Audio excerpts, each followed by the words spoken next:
Selamat malam saudara yang dikasihi Tuhan. Renungan malam hadir di tengah-tengah ruang Anda. Pastinya Anda belum tidur.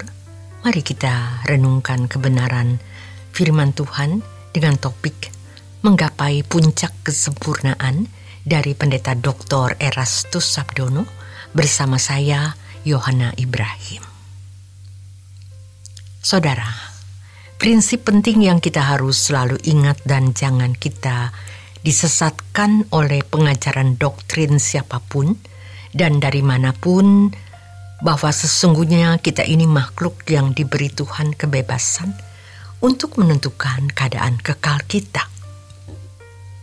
Adam dan Hawa tidak didesain untuk jatuh dalam dosa dan terbuang dari hadirat Allah.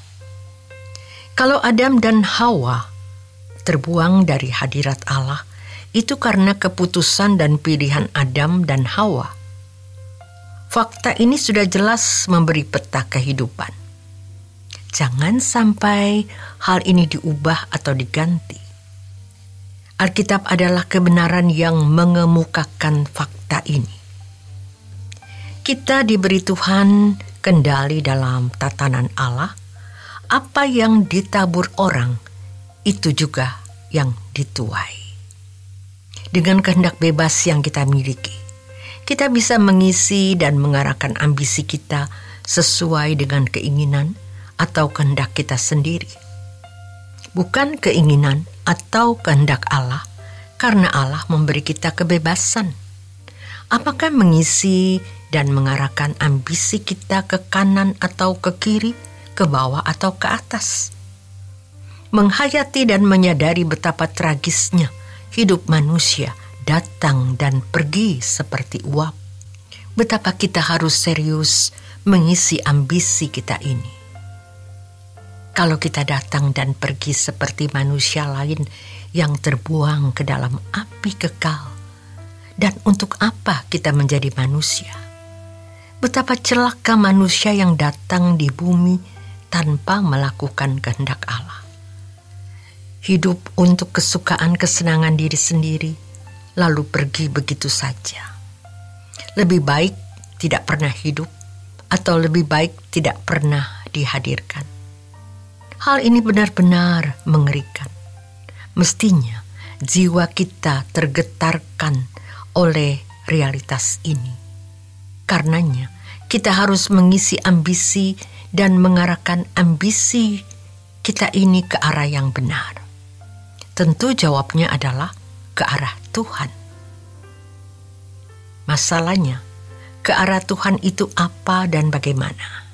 Kita mau mengisi dan mengarahkan ambisi kita hanya untuk satu hal, yaitu bagaimana kita bisa mencapai puncak kesempurnaan yang dapat manusia capai. Tuhan Yesus berkata, "Kamu harus sempurna seperti Bapa di surga sempurna." Sebenarnya, kesempurnaan yang bisa kita raih itu seberapa? Sempurna seperti Bapa itu artinya tidak ada kejahatan, lemah lembut, menerima orang lain sebagaimana adanya, tidak ada kata yang salah, tidak melukai orang, tidak menyakiti orang, menjadi berkat, dan seterusnya.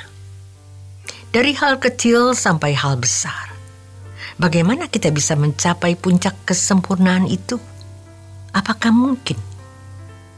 Ternyata hal tersebut kita mulai dari hal-hal kecil yang kita lakukan dalam hidup keseharian kita. Misalnya, sikap kita terhadap pasangan hidup, orang tua, anak, pegawai, pembantu, supir, waktu berkendara. Bagaimana kita dalam berbisnis, bagaimana kita dalam bersosialisasi dengan kolega, dengan bawahan, dengan atasan, dan lain sebagainya. Yang semuanya itu harus sempurna. Tidak memiliki hati yang jahat dan melukai mereka, tidak membicarakan kesalahan orang di belakang, tidak membuat gosip, dan lain sebagainya. Ini yang harus kita perjuangkan, yaitu bagaimana kita bisa mencapai puncak kesempurnaan yang bisa manusia capai. Perjuangan mencapai kesempurnaan harus menjadi satu-satunya ambisi kita. Suci itu bukan hanya tidak berbuat dosa, itu adalah kesucian pasif. Suci juga berarti aktif dalam melakukan segala sesuatu yang berkenan di hadapan Allah. Kita harus memiliki ambisi yang kuat, yang menyala, yang tidak pernah padam, sehingga kapanpun, dimanapun akan membangun kehidupan yang akhirnya mendapat pengakuan dari Allah. Inilah anakku yang kukasihi, kepadanya aku berkenan. Jadi persinggahan sesaat kita di bumi untuk mendapatkan pengakuan ini. Setiap hari kita harus semakin berjuang untuk mendapat pengakuan itu. Jangan berpikir, karena pengakuan itu sudah diberikan kepada Yesus, maka kita ikut-ikutan mendapat pengakuan tersebut. Itu salah. Ironis, banyak orang Kristen berpikir begitu dan tidak peduli dirinya berkenan atau tidak. Orang seperti ini tidak menghormati Allah. Jika kelak mereka bertemu dengan Tuhan, mereka akan gentar ketakutan. Dengan rendah hati, kiranya kita memperhatikan hal ini dan berubah. Jangan sombong. Gumuli hal ini, temui Tuhan. Persoalkan apakah kita sudah mencapai pengakuan itu atau belum. Kalau belum, maka kita harus berjuang dengan lebih bersungguh-sungguh. Jangan kita terganggu dengan apa kata orang bahwa kita mencari selamat dengan kekuatan sendiri atau keselamatan akibat perbuatan baik. Itu pendapat mereka yang pikirannya pendek dan tidak mengerti konsep keselamatan yang benar. Keselamatan jelas oleh kurban Tuhan Yesus di salib. Tanpa kurbannya, sisa-sisa semua yang dilakukan manusia, mau baik bagaimanapun, sia-sia.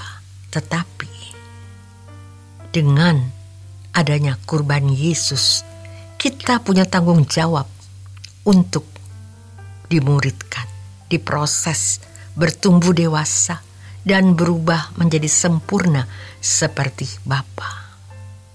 Oleh karenanya, jangan kita meninggal sebelum kita mendapat pengakuan berkenan, sebelum kita menggapai puncak kesempurnaan. Jangan kita meninggal sebelum kita mendapat pengakuan berkenan, sebelum kita menggapai puncak kesempurnaan. Saatnya malam hari ini Anda beristirahat menuju keperaduan malam bersama orang-orang yang Anda kasihi. Tuhan Yesus memberkati.